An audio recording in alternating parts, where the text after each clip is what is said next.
육상 경기 중에 허들 경기가 있죠.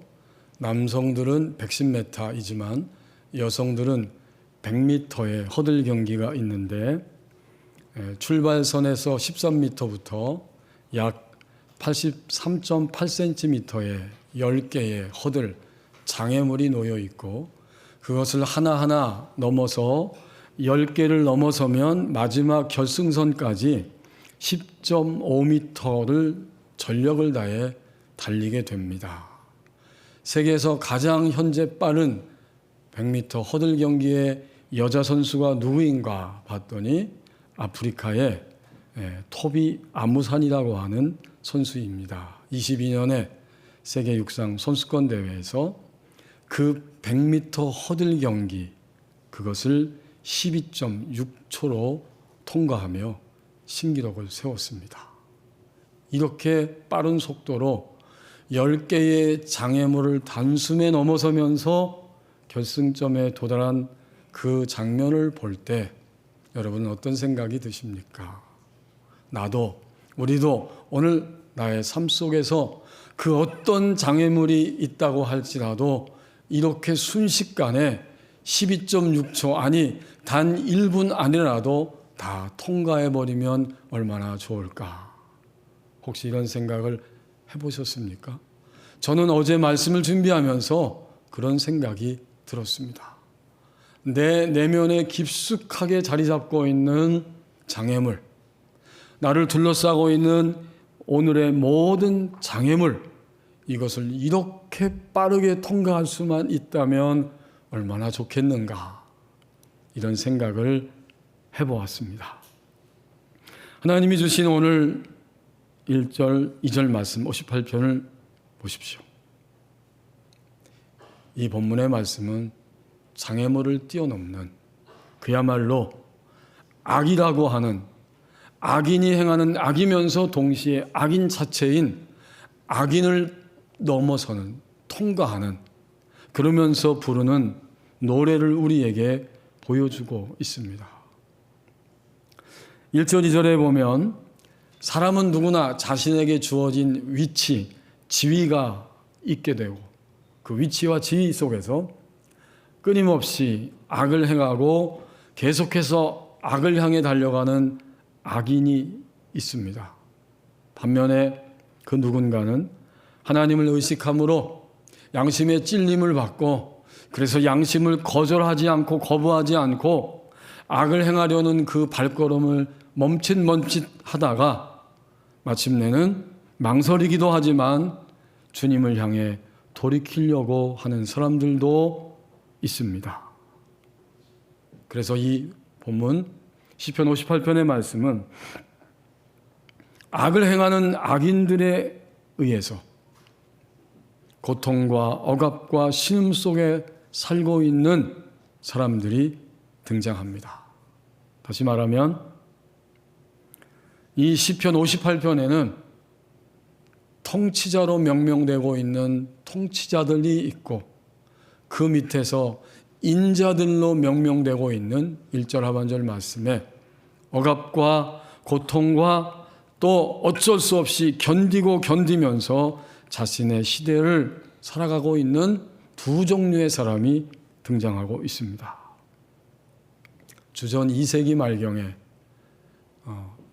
오늘의 모습처럼 150편의 그 노래를 갖춘 이 시편집이 탄생하게 되는데 이 시편은 그야말로 예배용 노래집인데 찬송가이자 또 성도들의 기도서가 됩니다.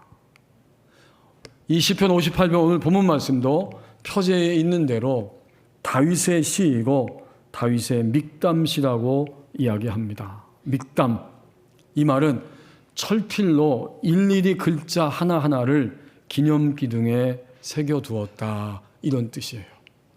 얼마나 소중하고 얼마나 처절했든지 철필로 기둥 하나하나에 글자를 새겨 넣으면서 불렀던 찬송가이자 기도이고 인도자를 따라 불렀다, 지휘자를 따라 부르는 노래라는 거죠. 그리고 알다스웻에 맞춘 노래, 알다스웻 파괴하지 마소서, 멸하지 마소서라는 이러한 가락, 이러한 음조에 맞춰서 부른 노래입니다. 여기서 우리는 1절을 다시 주목하면서 통치자들아 할 때에 힘과 권세와 권력을 가지고 있는 자들이 있었고 1절 중반절쯤에 인자들아 라고 말하고 있는 또 다른 부류의 사람이 등장하고 있음을 알게 됩니다. 인자들아, 이 말은 베네 아담, 곧 비천한 자들이라는 뜻입니다.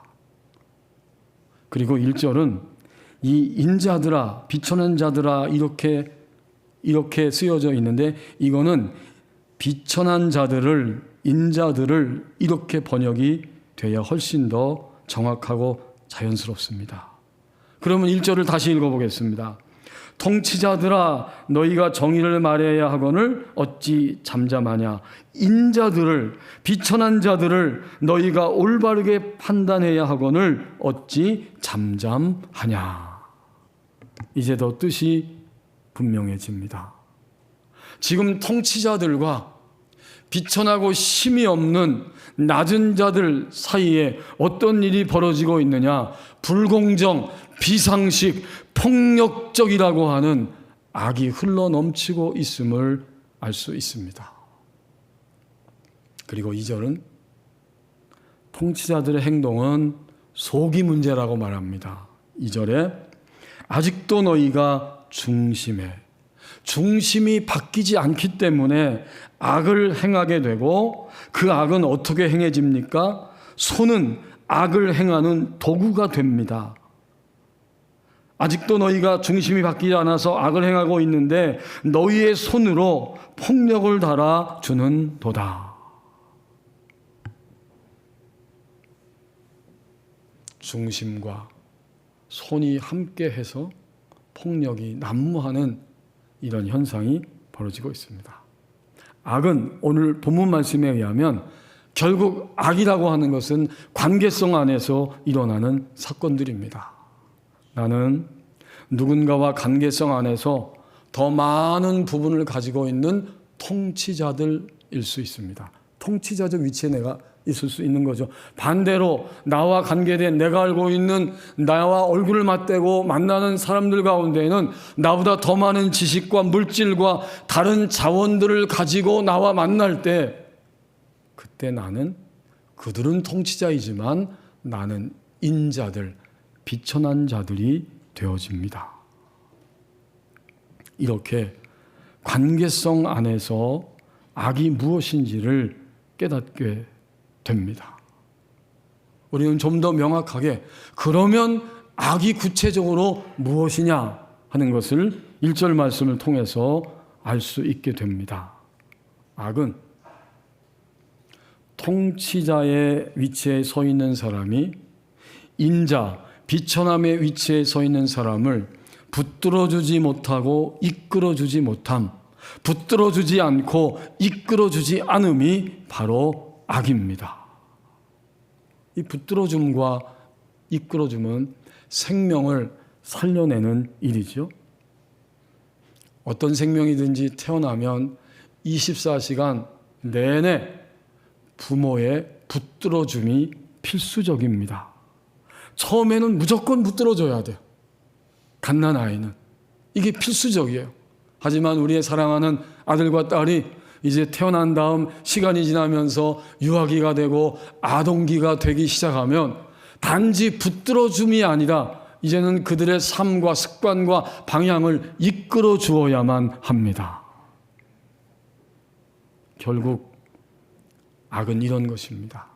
악인은 이런 사람입니다. 자신의 통치자적 위치에 서서 누구를 만나든지 누구와의 관계성 안에 있든지 자신보다 더 낮은 자리에 있는 비천한 자들을 붙들어주지 못하고 붙들어주지 않는 것이 악이고 더 나아가서 이끌어주지 않고 이끌어주지 못하고 사는 삶이 바로 악입니다. 그가 악인이에요. 오늘 우리나라 국가를 생각할 때에도 더 이상 망가지고 깨지고 부서지지 않도록 붙들어 주어야 하고 동시에 더욱 살리는 방향으로 이끌어줌이 필요합니다. 붙들어줌은 시급성과 관련이 되어 있고 이끌어줌은 지속성과 관계가 됩니다. 아주 시급해요. 갓난아이는 항상 시급하게 붙들어줘야 됩니다. 그러나 유아기 지나 아동기를 넘어설 때 이제는 지속적으로 그의 인생 가운데 부모가 그를 방향을 제시하며 이끌어 주어야 합니다. 1절에 등장하는 통치자와 바로 인자들, 비천한 자들 사이에 이렇게 붙들어줌과 이끌어줌이 없기 때문에 그 사람들이, 그 시대가, 그 나라가, 그 환경이 고통스럽고 아프고 힘들게 됩니다. 국가만이 아니죠. 우리는 하나님을 믿는 우리의 신앙의 세계도, 믿음의 세계도 생각할 때 똑같은 원리가 적용돼요. 수요 예배 시간에 우리가 1:1 전도 양육 훈련을 이제 다 했고 전도팀이 구성돼서 매주 수요일 전도합니다. 지난주 몇 주 전부터는 하나님을 개인적으로 좀 더 온전히 만나고 경험하고 그분의 뜻을 이루는 하나님과 동행하는 삶이 되게 하기 위해서 영성 훈련을 이론 강의를 수주간 동안 했고 돌아오는 주일부터는 이론도 나누지만 이제는 실습 자리로 함께 나누려고 합니다. 말씀 묵상 기도를 통해 내가 어떻게 하나님을 정말 대면할 것인가? 하루를 살고 하루가 지나갈 때 나의 의식이 어떤 흐름을 타고 흘러갔는지 의식 성찰 기도를 통해서 하나님을 대면하는 것을 훈련하고자 합니다. 하나님이 창조하신 자연을 보면서 자연 풀과 나무와 꽃과 새들이, 동물들이 나에게 말을 걸어올 때 어떻게 그 속에서 하나님의 목소리를 들을 수 있을 것인가? 자연 묵상을 통해 하나님을 만나고 경험하고 교제하는 그 길을 함께 나누며 훈련하려고 합니다. 이 모든 것들은 다 무엇일까요? 그것은 이끌어줌이면서 동시에 방향을 제시하고 함께 나갈 수 있도록 붙들어줌과 이끌어줌이 함께하는 이러한 시간들입니다. 주일 예배도 마찬가지죠. 이 예배 시간에 공동체 안에서 예배할 때 우리는 나 자신이 하나님께 온전히 드려지며 주님을 향해 사모하며 이 예배에 함께 지금 참여하면서 하나님의 붙들어주심을 경험하고 하나님의 이끌어주심을 경험하게 되어집니다. 그때 내 안에 생명이 살아나요. 우리 교우들이 깨닫는 것처럼 한 주간, 두 주간, 한 달 이상 공예배에 나오지 않으면 우리는 벌써 우리 내면이 눌리고 우리의 속사람이 방향을 모르게 되고 시커매지고 오염되어서 생각도 말도 행동도 다 빗나가게 되고 결국은 자신의 인생을 조금만 돌아봐도 나는 어느새 모든 사람 가운데 통치자의 모습으로 억압하고 억누르며 살아가고 있고 자신 안에도 통치자 될 생각만 하면서 그것으로 가득 채워져서 사람을 만나고 있다는 사실을 실감하게 됩니다. 그렇기 때문에 주님이 오실 때까지 매주일 주님의 부르심을 받아 주님께 소속된 자들의 모임인 교회 공동체는 하나님을 공적으로 함께 예배하는 예배 자리가 언제나 살아 있어야만 합니다. 이렇게 공예배를 통해 예배하면서 하나님의 붙들어 주심과 이끌어 주심을 경험한 다음 그 다음에 우리는 당연히 소그룹 목장 모임을 통해서 그 속에서 오늘 나에게 다가오신 하나님을 함께 고백하며 나누게 됩니다. 이것이 왜 중요한지 아세요? 공동체 예배 시간에는 나에게 다가오신 나의 하나님이 있어요. 그러나 우리는 소그룹을 통해서 함께 말씀을 통한 삶을 나눌 때 저 사람에게 다가오신 하나님을 바라보면서 내가 하나님이 나를 붙잡고 있다는 사실을 깨닫게 되고, 이 형제의 고백과 또 말씀을 통한 나눔을 들으면서 하나님이 나를 이끌어 주시고 있다는 사실을 확인할 수 있게 됩니다. 제가 이미 여러 번 말씀드렸지만 주님은 제 마음에 계속해서 불타는 마음으로 이 말씀을 흘러가게 하십니다. 아니, 세상에 우리 그리스도인들의 가장 거짓되고 쓰라립고 안타까운 것 중에 하나가 이런 모습이에요. 우리를 이 지역에, 이 지역교회 안에 불러주셨음에도 불구하고 우리 내면의 가장 깊은 얘기, 부끄럽기도 하고 자랑스럽기도 하고 놀랍기도 하고 감추고 싶기도 한 이런 모든 것들이 주님을 함께 믿는 이 공동체 안에서, 그리고 소그룹으로 모이는 그 목장 모임 안에서 나누어지고 함께 기도하게 되고 서로 위하여 기도해 주면서 응답받았다는 사실을 확인하지 않고 확인하지 못하고 있다면 도대체 우리는 누구에게 가서, 아니 이미 그렇게 하고 있죠. 교회 안에서 교우들과 만나지만 목장이 있고 목장 안에서 얼굴을 대면하지만 속에 있는 얘기를 여기서 꺼내지 않고 우리는 다른 누군가 한두 사람을 만나 비밀스러운 이야기를 하게 됩니다. 그게 잘못됐다는 게 아니에요. 그렇게 해야 하고 할 수 있어요. 그러나 주님이 세워주신 몸된 교회 안에서 우리 안에 이것이 되어지지 않는다면 우리는 여전히 허전하고, 우리는 여전히 주님의 살과 피를 함께 나누면서 주님의 완전하신 충만함이 우리의 충만함이 되지 못하는 이 쓰라린 시간들을 지나가고 말 것입니다. 목장 모임을 통해서 찬양을 한 두세 곡 정도 부릅니다. 그리고 어떤 책임 맡은 누군가가 이번 주 우리에게 주셨던 말씀은 이런 것입니다 라고 요약을 하고, 그리고 나면 이 말씀을 통해서 하나님이 내게 이러한 것을 깨닫고 나를 살려주시고 책망하시고 이런 은혜를 주셨습니다라고 서로의 고백을 통해서 주고받게 되면서 각자에게 찾아오신 하나님을 만나게 됩니다. 그리고 나면 이제 뭘 할까요? 오늘 우리 가정 그리고 나에게 있는 기도 제목을 나누고 그 자리에서 합심해서 하나님 앞에 기도를 드립니다.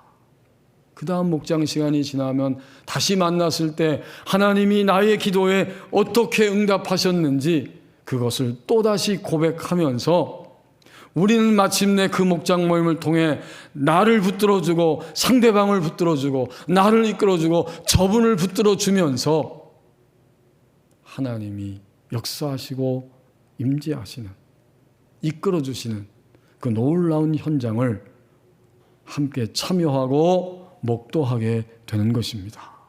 이것이 교회 안에서 이루어지지 않는다면 우리는 주님을 더 온전히 믿지 못하고 있다는 사실을 고백할 수밖에 없습니다. 왜요? 교회는 주님의 몸이고 교회는 주님의 몸 안에서 함께 말씀으로 자신의 삶을 나누는 공동체이기 때문입니다. 최근에 지난 한 주간 시간 우리에게 주어진 날들 속에서 나에게 주어진 모든 자원을 가지고 나와 만나는 사람들을 붙들어준 일이 있습니까? 더 나아가서 그들을 이끌어준 일이 있었습니까? 나의 신앙을 점검해 주시는 하나님 앞에서 우리는 분명하게 대답할 필요가 있습니다. 그리고 더불어서 신앙은 항상 오늘의 이야기, 어젯밤까지의 이야기는 이미 지나갔고 오늘 새롭게 나에게 다가오는 이야기이기 때문에 현재 상태를 묻는 것이기 때문에 지금 내가 시급성을 가지고 붙들어줘야 하는 사람이 누구인가? 지속성을 가지고 이끌어줘야 하는 사람이 누구인가? 이 두 번째 질문에도 우리는 응답이 반드시 필요합니다. 붙들어줌과 이끌림은 살리는 것입니다. 생명을 살리는 거예요. 내가 붙들어주고 이끌어줄 때, 누군가가 나를 붙들어주고 이끌어줄 때 그것은 바로 살려내는 생명의 현장이 되어집니다. 그래서 우리는 가장 시급하게 현재를 붙들어줘야 하고, 더 나아가서 미래를 향해 갈 수 있도록 미래를 이끌어 주어야 합니다.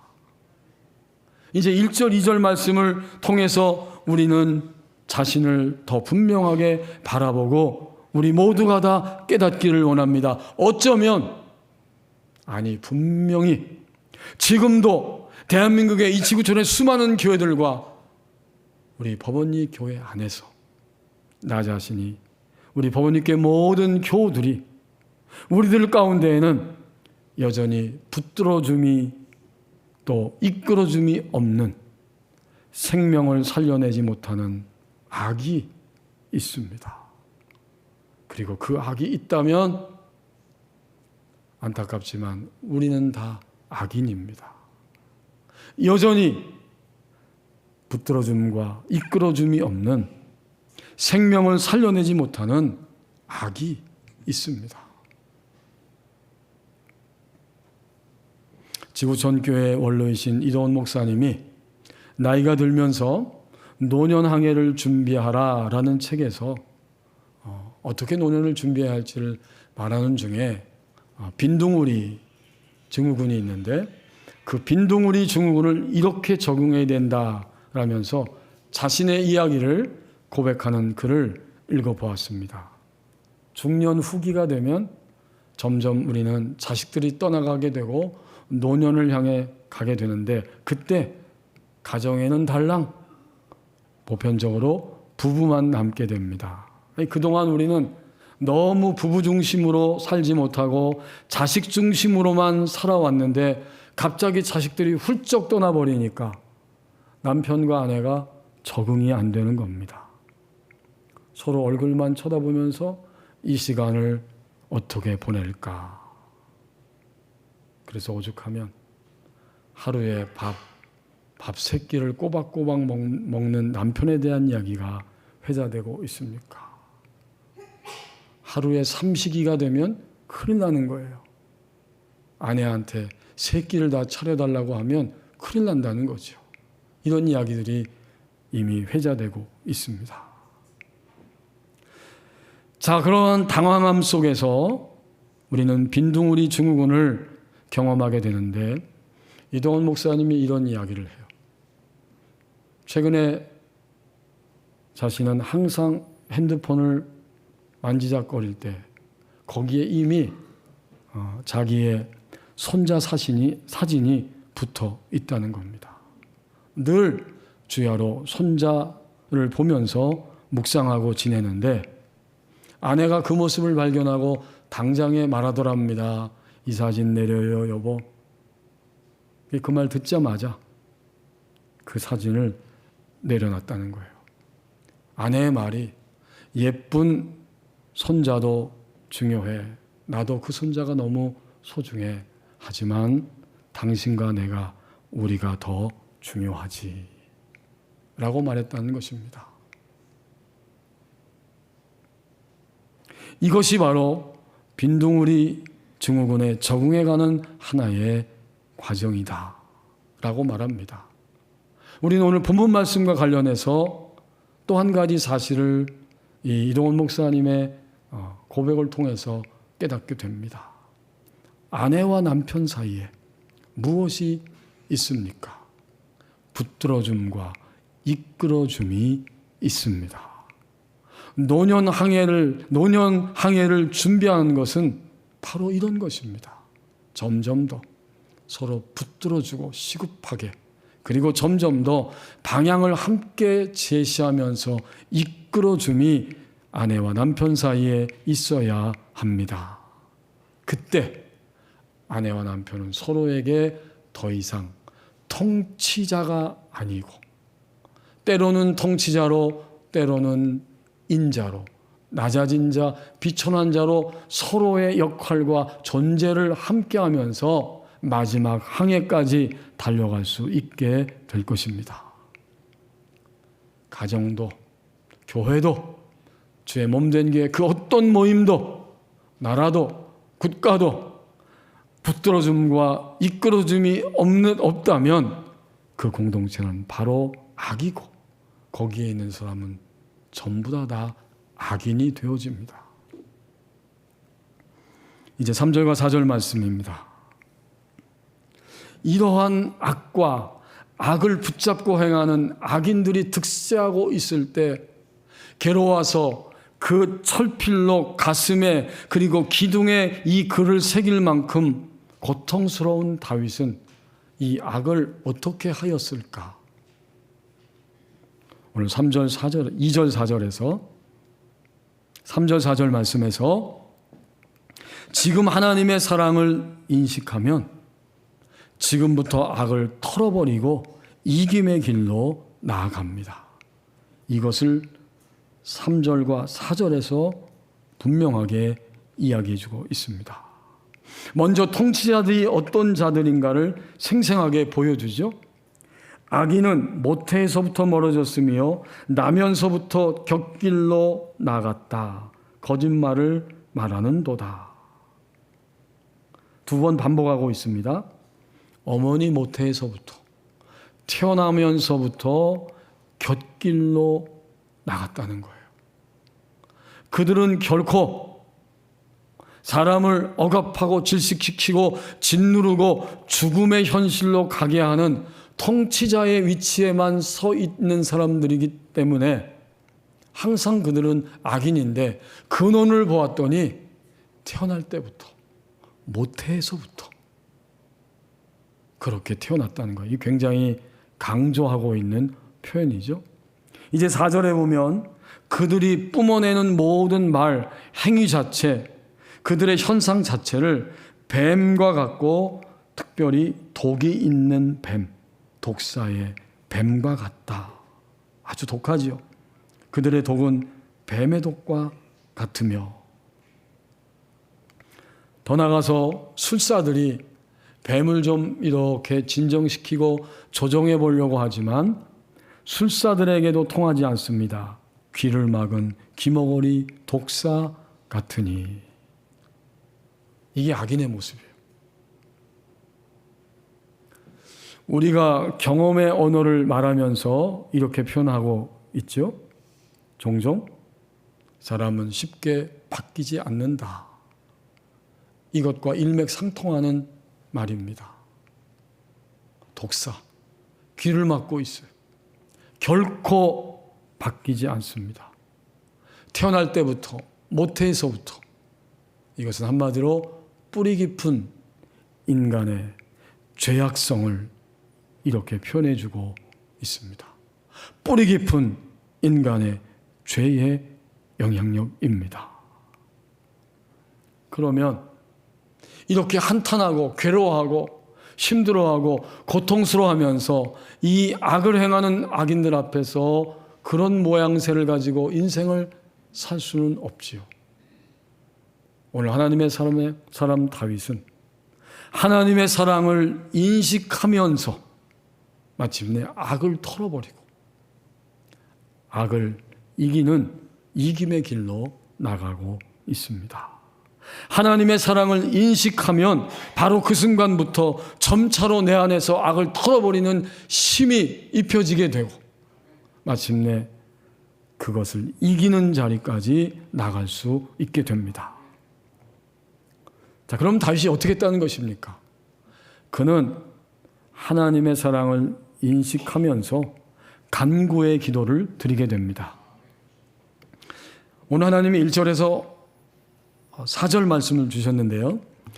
먼저 1절에서 5절까지는 악의 현상을 인식하고 그 정체가 무엇인지를 알아보았죠. 우리는 이제 악이 뭔지를 이미 알게 되었습니다. 그리고 6절부터 9절 말씀은 하나님의 사랑이 이것보다 더 위대하고 크고 분명하기 때문에 다윗은 결코 앉아 있는 것이 아니라 하나님의 그 사랑을 인식함으로 하나님이 개입하시고 심판하심을 위해서 간구하고 있습니다. 이 6절부터 9절이 그 기도요 간구예요. 6절 한 절만 살펴보면 밑으로 내려와서 6절에서 이렇게 하나님을 향해 간구합니다. 하나님이여 그들의 입에서 이를 꺾으소서. 여호와여 젊은 사자의 어금니를 꺾어내시며. 여기 6절에 하나님의 이름이 2번 등장합니다. 이건 심상한 게 아니에요. 심상치 않은 거예요. 다윗은 하나님을 이렇게 인식한 거예요. 하나님을 2번 부르는데 6절 상반절에서 하나님이여 할 때 이 하나님은 엘로힘, 능력의 하나님. 그리고 6절 하반절에서 여호와여 할 때 이 하나님은 바로 야훼, 주권자 하나님입니다. 다윗은 그 거대한 악을 행하는 악인 앞에서 하나님의 사랑을 인식했는데 그래서 하나님의 이름을 이렇게 부르게 됩니다. 자신의 인생 가운데에서 지금까지 너무나 실감나게 생생하게 다가오시고 함께 하셨던 그 하나님을 그는 깨닫고 이 거대한 통치자 앞에서 다시 그 하나님의 이름을 2번 반복해서 다르게 역사하셨던 그 하나님의 이름을 부르고 있었던 것입니다. 오늘 만약 우리가 통치자적 삶 가운데에서 비천한 인자적 삶을 살아간다고 하면 하나님의 사랑을 이 말씀을 통해서 인식하게 됩니다. 하나도 예외가 없어요.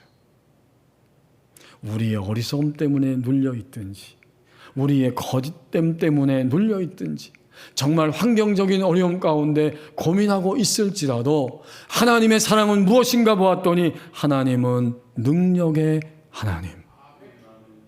하나님은 처음부터 끝까지 모든 것을 주권적으로 통치하고 계시는 주권자 하나님. 이렇게 하나님을 인식함으로 드디어 우리는 나의 내면 안에 오래전부터 꽈리를 틀고 있는 하나님의 빛이 비춰지기 전까지는 이것이 얼마나 악이라고 하는 사실을 깨닫지조차 못하고 있는 이런 악, 내 내면의 깊은 악, 이 악과 더불어 바깥에서 밀고 들어오는 수많은 통치자들에 의한 악과 고통이 있을지라도 마침내 우리는 하나님의 사랑이 이것보다 훨씬 더 크다는 사실이 믿어지기 시작합니다. 그래서 다윗처럼 반복적으로 하나님의 이름을 부를 수 있게 됩니다. 한글 세대를 위해서 새롭게 번역한 이 새한글 성경은 이 시를 시처럼 번역을 해놨어요. 6절 말씀을 읽어봅니다. 하나님, 엘로힘 하나님이죠. 부서뜨려 주십시오. 그들의 입에서 이빨을. 젊은 사자들의 턱뼈를 부서뜨려 주십시오. 오 여호와님. 주권자 하나님이죠. 여러분 정말 우리는 이런 기도 드리고 있습니까? 아니, 오늘 이 말씀을 들으면서 지금 나를 둘러싸고 있는 모든 환경에서 이런 기도를 드리고 싶은, 드려야겠다는 믿음과 결단이 솟아나고 있습니까? 그러면 하나님의 사랑을 인식한 것입니다. 하나님의 사랑 인식하면 그때부터는 내면의 악과 외부적인 모든 악들을 털어내기 시작하고 마침내 그것을 발로 밟고 누르고 이기는 이김의 삶으로 나갈 수 있게 됩니다. 기도는 하나님의 사랑을 인식하는 사람이 하게 되고 하나님의 사랑을 계속 깊이 인식하면 할수록 모든 부분에서 하나님께 말씀드리지 않는 것과 말씀드리지 못하는 것이 죄이고 어리석은 인생을 살고 있다는 것임을 실감하게 됩니다. 이게 성도의 삶이에요. 이 부분을 놓고 한 세대 구약학 교수이신 차준희 교수님이 시인의 영성이라는 책에서 이렇게 표현하고 있습니다. 그는 하나님만이 정의의 침묵을 끝장낼 수 있는 분이라고 확신한다. 궁극적인 권력은 오직 하나님의 손안에 있다. 오직 하나님만 악인을 처벌하실 수 있다. 이렇게 다윗이 하나님을 인식했기 때문에 하나님 그리고 여호와 반복적으로 하나님의 이름을 부를 수 있었다는 의미입니다. 마침내 마지막 부분 시편 58편 10절 11절에서 다윗의 기도와 간구 속에서 악인의 득세함이 끝장나게 되고 의인이 노래하게 되는 현실을 확신하면서 기도문을 마칩니다. 10절에 보세요. 그것은 그야말로 먼저 감격이고 기쁨이 먼저 터져 나옵니다. 의인이 악인의 보복당함을 보고 기뻐하며 하나님이 그 악인의 행동에 맞서서 행동해 주시니까 의인은 구원을 받는다는 확신이죠. 그리고 11절에는 하나님의 그 개입하심의 증표와 살아계심에 대한 확증을 표현해 주고 있습니다. 그때의 사람의 말이 진실로 의인에게, 약한 자, 비천한 자에게 가품이 있고 진실로 땅에서 심판하시는 하나님이 계시다 하리로다. 결국 하나님을 인식하는 인생은 매사에 모든 것을 들고 하나님의 이름을 부르고 불렀더니 그분의 임재 안에 들어가게 되고 그 임재 안에 들어가면서 사는 삶을 살아가게 됩니다. 그러면 하나님의 사랑이 뚜렷하게 인식되기 때문에 내 안에 있는 육신적인 악도 보고 바깥에서 밀려 들어오는 모든 악들도 인식하기 때문에 마침내 그 악을 털어버리기 시작하고 그 악을 이기는 이김의 생활로 점점 나갈 수 있습니다.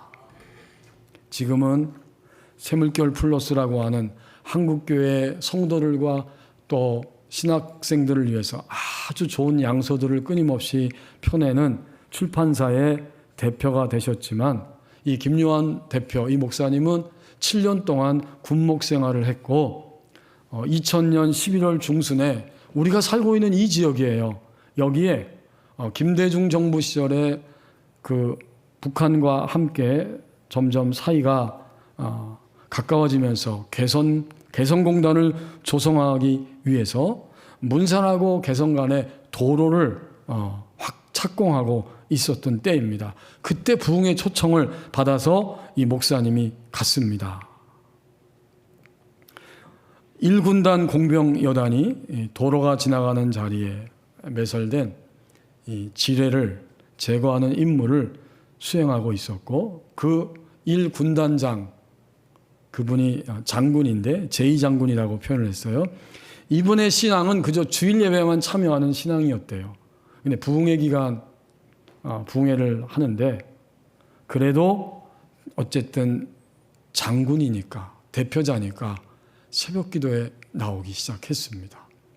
하루 이틀 새벽 기도를 막 나와서 기도하고 셋째 날에는 바로 전날 늦게까지 부대 회식이 있어서 힘든데 그 다음 날도 이 군단장이 새벽 기도에 나왔습니다.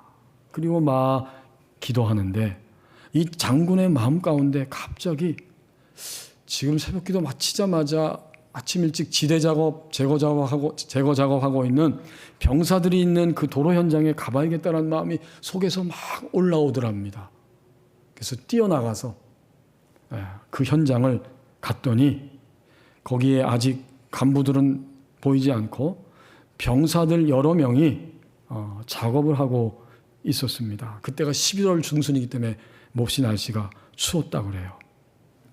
병사들이 나무 건보를 모아놓고 불을 막 피고 있어요. 거기에 가서 그들을 격려하고 그 병사들을 데리고 장소를 옮겨서 한 70m 정도 막 가고 있는데 갑자기 뒤에서 폭발음이 귀청을 때리게 됩니다. 반사적으로 놀라서 다 뒤돌아봤더니 병사들이 바로 나뭇가지 건부를 떼고 있었던 바로 그 자리였어요. 그때 그 불의 그 열기를 이기지 못하고 땅 밑에 숨겨져 있었던 대전차 지뢰가 폭발한 것입니다. 굉장히 아슬아슬했죠. 부흥회 나머지 시간, 그리고 부흥회가 끝난 이후에도 이 대참사가 얼마나 극적이었는가, 대참사가 일어날 뻔했는데 이 사건이 얼마나 극적이었는가, 이것이 회자되었다고 합니다. 여러분 생각해 보십시오. 만일 이 군단장이 주일 예배만 나오던 이 군단장, 장군이 그 기간 동안 새벽 기도에 나오지 않았더라면, 새벽 기도에 나와서 기도했을 때 불현듯이 지뢰 제거 현장에 지도 방문을 나가야겠다는 마음이 들었음에도 불구하고 그냥 나는 이걸 무시하고 다른 일이 바쁘니까 다른 곳으로 가야지 라고 그 생각을 무시해 버렸더라면 결과가 어떻게 되었을까요? 우리 대안의 아들들이 너무나 안타까운 결말을 맞이할 수도 있었습니다. 하나님의 사랑을 인식하고 그 사랑에 다가서고자 하는 지휘관의 기도 속에서 생명을 위협하려는 악의 세력이 숨겨져 있었지만 드러나게 되고 그것을 털어버리게 되는 귀한 역사가 일어날 수 있었습니다. 지렁이의 기도라고 하는 책에서 이 이야기를 들려주고 있습니다. 오늘 예배하는 우리에게 들려주시는 말씀, 성도들이 직면하는 온갖 악인을 넘어서면서 부르는 노래이다. 이것을 우리에게 들려주십니다. 기도하겠습니다. 우리 함께 잠시 기도하면서 생명을 살려내지 못하는 악, 그것이 나에게, 우리에게 있습니다. 하지만 하나님의 사랑을 인식하면서 악을 털어버리는 이김의 길로 갈 수 있습니다. 이런 노래를 부르며 살기를 원합니다. 같이 기도하겠습니다.